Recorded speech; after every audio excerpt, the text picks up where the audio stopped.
After finishing the last Bond movie, I wanted to try and find something that I've never done before. And I kept reading scripts and there was nothing that I wanted to do. And eventually my agent and Pippa, who's producing this movie, said, why don't you just write your own script? And I made a lot of fuss about, oh, I don't write, you know. I said, just try. This film is very much Sam's passion project. It's a thing that he had in his mind for a number of years and was just looking for a way to get the chance to make it. The idea for the movie came from when I was a very small kid. My grandfather fought in the First World War. His name was Alfred Hubert Mendes, and he went to war in 1917. He was a messenger on the front lines, and he was given the job of carrying the message from post to post. And I started with this fragment, really. Cut. Very good. Blake, pick a man, bring your kit. The movie's based around the journey of two men, and I wanted the audience to have a relatively new experience with those men. I wanted to feel that they didn't know them. And it's a real luxury to be able to make a movie on this scale with two actors who really are, relatively speaking, new to the game. George MacKay and Dean-Charles Chapman, who are playing Schofield and Blake. Both of them are extraordinary young actors. George embodies some of the qualities that I was looking for. There's something about him that's slightly old-fashioned and internal. And then Dean-Charles Chapman, who plays Blake, is a wonderful, instinctive actor. Must be something big if the General's here. You have a brother in the 2nd Battalion. Yes, sir. They're walking into a trap. Your orders are to deliver a message calling off tomorrow morning's attack. Fundamentally, it's a very simple story. Two men have about 8 hours to get from one part of the Western Front to another. Action! We've got to cross into enemy territory on a race against time to deliver a message that will save 1,600 lives. Let's talk about this for a minute. Why? If we're not clever about this, no one will get to your brother. I will. Blake is the heart of the film. It's Blake's love for his brother which accelerates the story and gets them moving. Come on! In many ways, the movie's about that friendship and what happens to it. They help each other, but in ways they don't really fully comprehend. If you don't get there in time, it will be a massacre. Good luck. From the very beginning, I felt this movie should be told in real time. Every step of the journey, breathing every breath with these men, felt integral. And there is no better way to tell this story than with one continuous shot.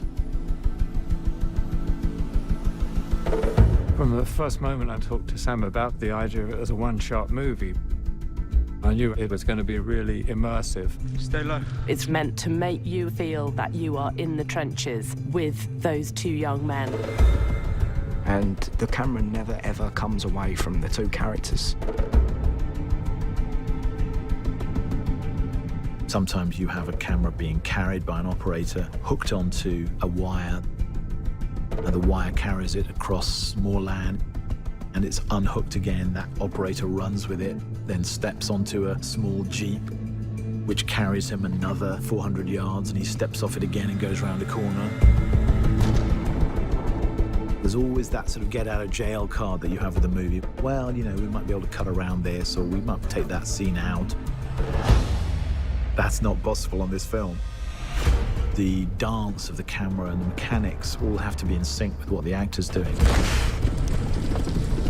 It's like a piece of theatre every take. Once it starts, it can't stop. If something goes wrong, you just have to keep going.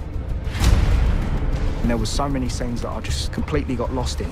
I'm sorry! Royal Commission. Send me through. Orders from the General. Sometimes the scene was 6 minutes long, and when they'd call cut, I would completely forget who I was, and I was Blake. If you told it in a conventional way, I don't think you would have felt the energy. You're always moving forward. You never go back. And the planning was absolutely key.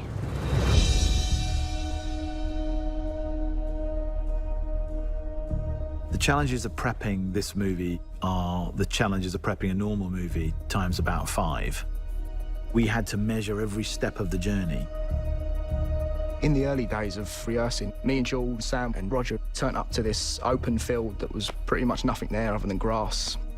And we had the script in our hand and we literally just walked and talked every single scene to see how long it took us to get from A to B. The scene has to be the exact length of the land, and the land cannot be longer than the scene, and the scene cannot be longer than the land. And so you have to rehearse every line of dialogue on location. And that's where it overlaps with doing theatre, because the world has to be crafted around the rhythm of the script. We had a lot of group conversations about the sets, whether it was over models or illustrations that Dennis had done. We wanted to understand the physicality of what we had to build. We built over a mile of trenches. To dig it was quite a task. When we were digging, we were still doing rehearsals. We were still staking out the trench lengths so that we could hone in the exact distances that we needed. You almost have to change the way you think about how we view movies as a viewer and how we make movies as a filmmaker. The art department, more than anyone, has been really affected just figuring out the scale of how large these sets need to be. It's a highly choreographed piece, so every inch has to be accounted for. It was an amazing amount of work. Every place that we went was a magnitude of problems to solve. You have all these locations that are basically just ground, and you have to create something out of it. Roger and Dennis had to work together to figure out a set that could incorporate where the camera needed to be, making sure it felt natural and organic within the scene. With the timeline and the ticking clock, when you start the film, there's no turning back. And the myriads of problems that come up, everything will hit you, and everything did hit us in order to create the spaces that we did. Let's go back to one. This film does not take place in a series of interiors. This is endless exteriors. No location ever repeats, so you're constantly moving through landscapes. Being such an exterior movie, we're very dependent on the light and the weather. And we kind of realized, well, for a start, you can't really light it. Action. Because, you know, if you were running down a trench and turning around 360 degrees, there's nowhere to put a light anywhere. And because we were shooting in story order, we have to shoot in cloud to get the continuity from scene to scene. So some mornings the sun would be out and we couldn't shoot. So we would rehearse. And we're rehearsing. And then we'd be waiting around, everyone with their eyes up in the sky, trying to see how long it'd take for the sun to move behind the cloud.